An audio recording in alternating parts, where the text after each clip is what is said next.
Risinot sociālos jautājumus nepietiek tikai ar pārtikas pakām un mantu ziedojumiem, bet jāmeklē aizvien jauni ceļi. Tāpēc Talsu novada fondam pavasaris sācies ar jaunu ideju un jaunu programmu. Tā vairākos dārzos strādīgas rokas iedēstīs dāvinājumos saņemtas sēklas un īstenos akciju Spars. Stiprs pamats aktīvai radošai sadarbībai, jeb saīsinājumā Spars. Ar šo jauno akciju Talsu novada fonds grib mudināt trūcīgos un maznodrošinātos iedzīvotājus ne tikai pieņemt ziedojumus, bet arī pašiem aktīvi līdzdarboties.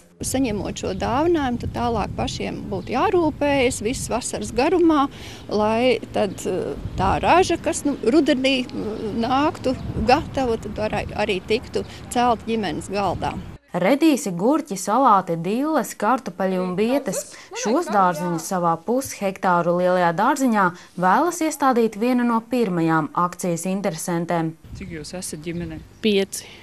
3 bērni un 2 pieaugušie. Bet kāpēc šī būtu tā programma, kas palīdz? Vairāk, lai pierādītu arī citiem, ka kaut kas ir jādara pašiem, nevis gaidīt no citu, ka gatavu iedos. Vienai ģimenei maksimāli pieejamā summa sēklu materiālam ir līdz 70 latiem. Pieteikties akcijai iedzīvotāji var ar nosacījumu, ka tie domās ne tikai par sevi, bet arī citiem. Neliela daļa no šīs ražas vai arī sēklas materiāls tad būtu jānodod tālāk nākamajām ģimenēm. Es būtu mieriem un izaugt dārzā kaut kas arī kaimiņiem iedot, ja kuram vairāk vajag. Projekta kopējais finansējums ir 3500 lati, un tas ir Latvijas valsts mežu ziedojums fonda Ziedot sociālā atbalsta programmai.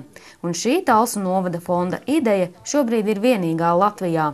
Interesanti var pieteikties līdz pat 30. aprīlim, turklāt pieteikums jāiesniedz personīgi. Mēs vēlamies arī parunāt un vēl apzināt to situāciju, kāda ir, un iespējams, ka mēs arī varam sniegt kādu palīdzību vēl kādā citā veidā. Projekta noslēgumā Talsu novada fonds rīkos Mārtiņdienas tirgu, kura laikā tad arī iesaistītās ģimenes vasarā izaudzēto ražu vai sēklas materiālu dāvinās nākamajām ģimenēm.